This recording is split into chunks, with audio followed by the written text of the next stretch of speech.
সিলেট ওসমানী আন্তর্জাতিক বিমানবন্দরে নিরাপত্তাজনিত মহড়া চলছে। এই মুহূর্তে সেখানে আছেন রিপোর্টার ইকরামুল কবির। সরাসরি যাচ্ছি সেখানে।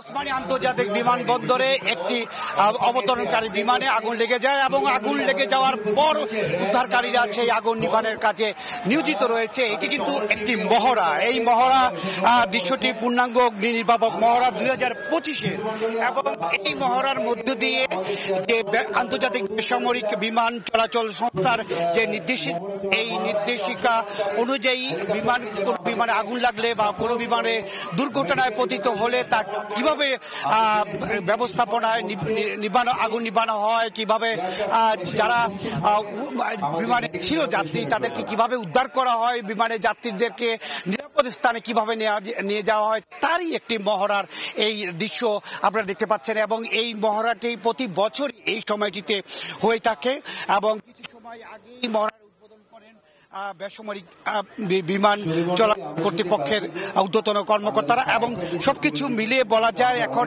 এই যে অবস্থা চলছে সেই অবস্থায় আগুন নিভিয়ে ফেলা হয়েছে ফায়ার ব্রিগেডের টিম এবং অন্যান্য কর্তৃপক্ষ। এবং এই আগুন নির্বাপক ব্যবস্থার উদ্বোধন বাংলাদেশ বেসামরিক বিমান চলাচল কর্তৃপক্ষের chairman air vice marshal Mohammad Manjur Kabir Bhuiyan, এবং তিনি উদ্বোধনের পরপরই এই মহড়ার কাজ শুরু হয়। আপনি দেখতে পাচ্ছেন শুধুমাত্র ফায়ার ব্রিগেড নয়, পুলিশ, আনসার, বিডিপি এবং আর্ম পুলিশ ব্যাটালিয়ন সহ সব সংস্থা, অর্থাৎ বলা যায় একটি বিমানবন্দরের যে নিরাপত্তা দায়িত্বে নিয়োজিত যারা আছেন সব দায়িত্বশীল সংস্থার লোকজন এখানে আছে। এবং বলে রাখা প্রয়োজন যে 50 জন যাত্রী নিয়ে এই ফ্লাইটটি সিলেট ওসমানী আন্তর্জাতিক বিমানবন্দরে অবতরণ করে এবং অবতরণ করার পরপরই এই ফ্লাইটটিতে আগুন লেগে যায় এবং আগুন লাগার পরেই এই আগুন নিবারণের কাজে নিয়োজিত বাংলাদেশ বিমান বাহিনী, police, answer, BDP, fire service, BNCC সহ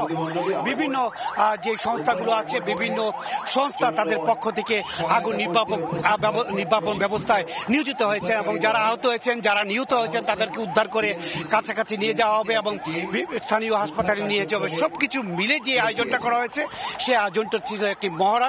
এবং এই মহড়া আন্তর্জাতিক যেই বিমান চলাচলের যে আইন রয়েছে বা বিমান চলাচলের ব্যবস্থাপনা রয়েছে তারই একটি অংশ। মোটামুটি এ ছিল ওসমানী আন্তর্জাতিক বিমানবন্দরে যে অগ্নি নির্বাপন ব্যবস্থার যে মহড়া চলছে তার সবশেষ খবর। সরাসরি যুক্ত ছিলাম সিলেট থেকে।